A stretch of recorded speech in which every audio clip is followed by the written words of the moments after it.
NCERT exercise question number 1.4। इसमें जो part A है, पार्ट ए का आंसर बहुत आसान है। उसमें पूछा गया है कि आवेश संरक्षण का नियम बताइए, तो आप उसको आसानी से उसका आंसर दे सकते हो। ये हमने अपने लेक्चर में भी डिस्कस कर दिया। लेकिन जो पार्ट बी है, उस पार्ट बी में ये कहा गया है कि हम बड़े पैमाने पर यानी कि माइक्रोस्कोपिक लेवल पर आवेश के क्वांटीकरण की उपेक्षा कैसे कर सकते हैं। तो इसको हम समझते हैं जब हम बड़े पैमाने की बात करते हैं। जैसे कि अगर मैं बात करूं कि 1 माइक्रोकुलाम, तो 1 माइक्रोकुलाम से इतने इलेक्ट्रॉन होते हैं 1 माइक्रोकुलाम की, यानी कि 1 माइक्रोकुलाम आवेश उत्पन्न करने के लिए, किसी वस्तु पर 1 माइक्रोकुलाम आवेश उत्पन्न करने के लिए उसमें से मुझे इतने इलेक्ट्रॉन निकालने पड़ेंगे 10 की पावर 5। इतने ज़्यादा इलेक्ट्रॉन निकालने पड़ेंगे तब जा करके इस पर 1 माइक्रोकुलाम आवेश उत्पन्न होगा। तो इतने ज़्यादा इलेक्ट्रॉन निकालने से केवल 1 माइक्रोकुलाम आवेश उत्पन्न होता है। तो बड़े पैमाने पर हम ये इग्नोर कर देते हैं, आवेश के क्वांटीकरण को इग्नोर कर देते हैं।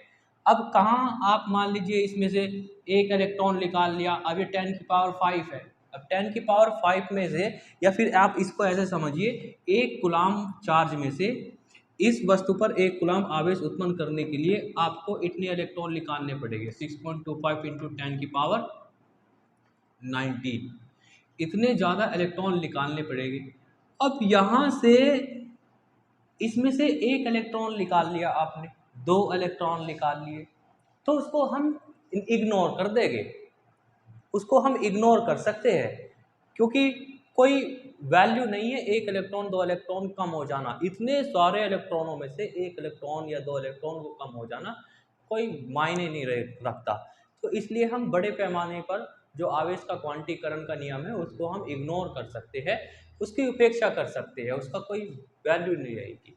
तो बड़े पैमाने पर आवेश क्वांटीकरण की उपेक्षा की जा सकती है। इसका कारण यह है कि बड़े पैमाने पर आने वाले आवेश मूल आवेश की तुलना में बहुत बड़े होते हैं। ये इलेक्ट्रॉन, ये इसका वैल्यू होता है 1.6 इंटू 10 की पावर -19, और 1 कूलाम आवेश कितना होता है, ये देखना कितना बड़ा है। तो बहुत ज़्यादा आवेश होता है बड़े पैमाने पर। इसी अवस्था में आवेश के क्वांटीकरण की उपेक्षा कर सकते हैं। Okay, clear.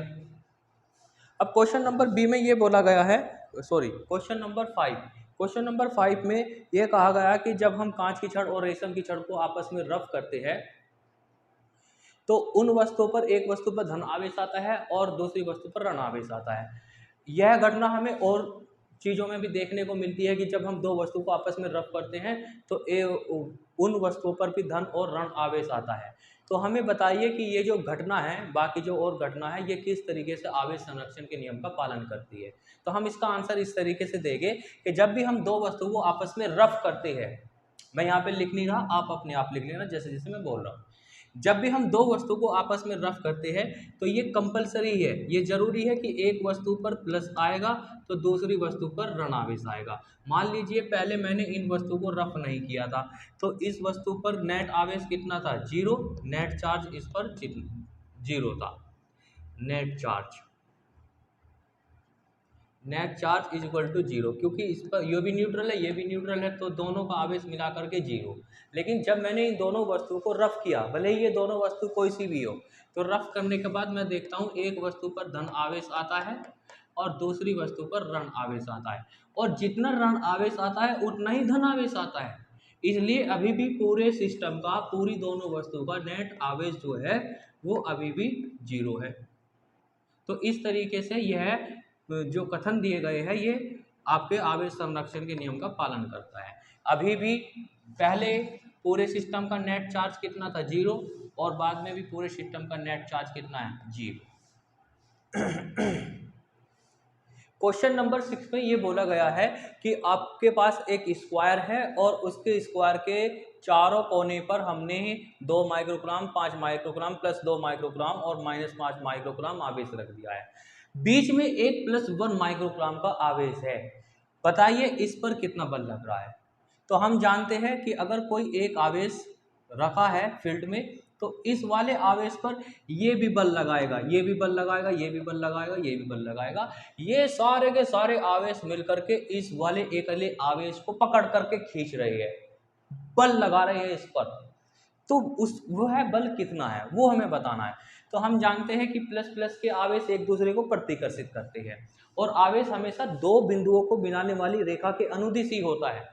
तो इसलिए इन दोनों बिंदुओं को मिलाने वाली रेखा ये बनी, और इस पर आवेश जो होगा, ये वाला आवेश इस वाले आवेश पर बल लगाएगा इस दिशा में, क्योंकि दोनों प्लस प्लस के हैं। तो ये इसको धकेल देगा, इसकी ताकत ज़्यादा है, इसकी ताकत कम है, तो ये इसको ऐसे धकेलेगा। तो इस वाले फोर्स का नाम मैंने रखा F A। अब इधर भी तो एक आवेश है, ये आवेश इस वाले आवेश को ऐसे धकेलेगा, इस पर कितना बल लगाएगा ये, इसको मैंने लिखा FC। ठीक, अब यहाँ से हम देख रहे हैं कि ये आवेश, ये वाला बल इस दिशा में है, ये वाला बल इस दिशा में है, और दोनों बल ये विपरीत दिशा में है लेकिन बराबर है, परिमाण में बराबर है। क्यों बराबर है? क्योंकि हम जानते हैं कि जो स्क्वायर होता है, वर्ग होता है, वर्ग के विकर्ण बराबर होते हैं। तो ये आवेश और ये आवेश और ये आवेश, ये आवेश, ये बराबर दूरी पर है। तो बराबर दूरी पर होने की वजह से इन दोनों, ये बल और ये बल बराबर होगा। ठीक, ये बल और ये बल, तो ये हम लॉजिकली सोल्व कर सकते हैं। अदरवाइज हम इसको ऐसे सोल्व करेंगे कि ये पहले इसका डिस्टेंस निकालेंगे, फिर इसका डिस्टेंस निकालेंगे, पाइथागोरस पर में लगाएंगे, वो डिस्टेंस निकालेंगे, तो उसको नहीं कर रहे हम अपने माइंड से लॉजिकली इसको सोल्व कर रहे हैं। तो ये बल कितना होगा? तो ये बल हम देख रहे हैं फ्रॉम फिगर, चित्र से हम देख रहे हैं कि FA और किसके बराबर है, FC के बराबर है, लेकिन दिशा में विपरीत है, इसलिए मैं इसको ऐसे लिख सकता हूँ। नेक्स्ट लाइन में मैं इसको ऐसे लिखता हूँ, FA plus FC equal to 0, यहाँ से मिल जाएगा। सेम ऐसे ही ये 5 माइक्रोकुलाम और प्लस 1 माइक्रोकुलाम, इन दोनों के बीच में भी बल लगेगा। कौन सा बल होगा? आकर्षण वाला, क्योंकि विपरीत आवेश है ना। तो ये 5 माइक्रोकुलाम का आवेश इसको अपनी ओर बुला लेगा, अपनी ओर खींचेगा इसे, इसको मैंने नाम रखा FB। अब इधर भी तो है माइनस का, ये इसे अपनी तरफ बुलाएगा, इसका नाम रखा मैंने FD। तो FD इसको अपनी तरफ बुला रहा है और ये आवेश इसको अपनी तरफ बुला रहा है। इसकी ताकत बराबर है, दोनों की ताकत बराबर है, क्योंकि दोनों आवेश बराबर है तो दोनों की ताकत बराबर हुई, दोनों की दूरी बराबर है तो इसलिए दोनों की ताकत बराबर है। तो इसलिए हम लिख सकते हैं इसी प्रकार जो आपका FB बल है वो बराबर है आपके FD के, लेकिन दिशा में विपरीत है इसलिए हम माइनस यूज करेंगे। और नेक्स्ट लाइन में हम इसको ऐसे लिख सकते हैं, FB इधर आ जाएगा, प्लस का हो जाएगा, ये FD इक्वल टू 0। इन पर वेक्टर लगा लेंगे, हम वेक्टर लगा सकते हैं ऐसे, ये वेक्टर लगाया हमने। अब हम जानते हैं कि किसी वस्तु पर, किसी आवेश पर नेट आवेश कैसे दिया जाता है, सुपरपोजिशन, अध्यारोपण के सिद्धांत से। सब का वेक्टर सम कर दीजिए, तो लो जी, नेट बल किस पर? 1 माइक्रोकुलाम पर, 1 माइक्रोकुलाम पर, जो कि सेंटर में बैठा है। तो ये आएगा F बराबर FA vector plus FB plus FC। तो सबको ऐड कर दो ना, जितने भी बल लग रहे हैं, इस पे 4 बल लग रहे हैं, चारों को ऐड कर दो।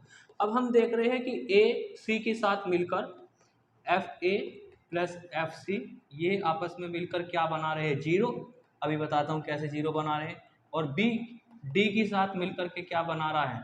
0। यहाँ से देख सकते हो आप, A प्लस C 0, यहाँ पर B प्लस D 0, तो ये 0, ये 0, तो नेट आवेश कितना आया इस पर? 0। तो जो सेंटर में आवेश रखा है उस पर ना लग रहा कोई भी आवेश, वो तो आराम से वहीं पे बैठा हुआ है, जितना बल ये लगाता है उतना ही ये, उतना ही ये, उतना ही ये, तो इस पर कोई बल नहीं लग रहा, नेट आवेश 0 है इस पर।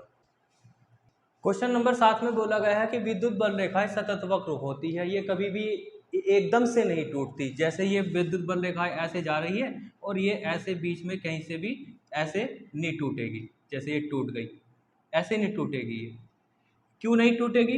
क्योंकि हम जानते हैं कि विद्युत क्षेत्र के प्रत्येक बिंदु पर हम एक स्पर्शी रेखा खींचते हैं और वो स्पर्शी रेखा विद्युत क्षेत्र की दिशा को व्यक्त करती है।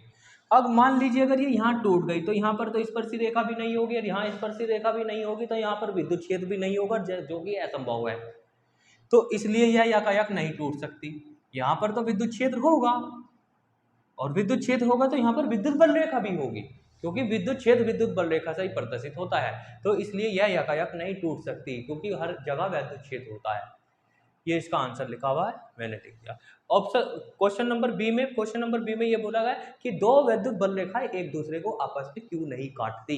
तो इसका आंसर ये है, मान लीजिए अगर ये दो विद्युत बल रेखाएं एक दूसरे को काट देती, सपोज दैट, हालांकि नहीं काटती, लेकिन हम ऐसे आंसर कर रहे हैं कि मान लीजिए काट देती, तो उनके कटांग बिंदु पर दो स्पर्शी रेखा खींच सकता था फिर मैं, एक तो यहां से, और ये क्या बताता है, विद्युत क्षेत्र की दिशा।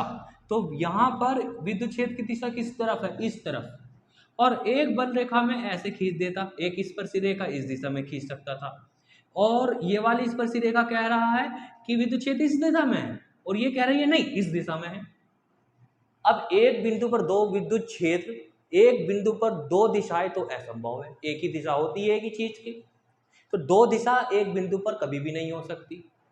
तो इसलिए दो विद्युत बल रेखाएं एक दूसरे को कभी भी नहीं काट सकती। दोबारा सुनिए इसका आंसर, दो विद्युत बल रेखाएं एक दूसरे को कभी भी नहीं काटती। यदि ये बल रेखाएं एक दूसरे को काटती तो इनके कटान बिंदु पर दो स्पर्शी रेखाएं खींची जा सकती थी, और दोनों स्पर्शी रेखा दो विद्युत क्षेत्र की दिशा को बताती, जो कि असंभव है। अतः ये बल रेखाएं एक दूसरे को नहीं काट सकती।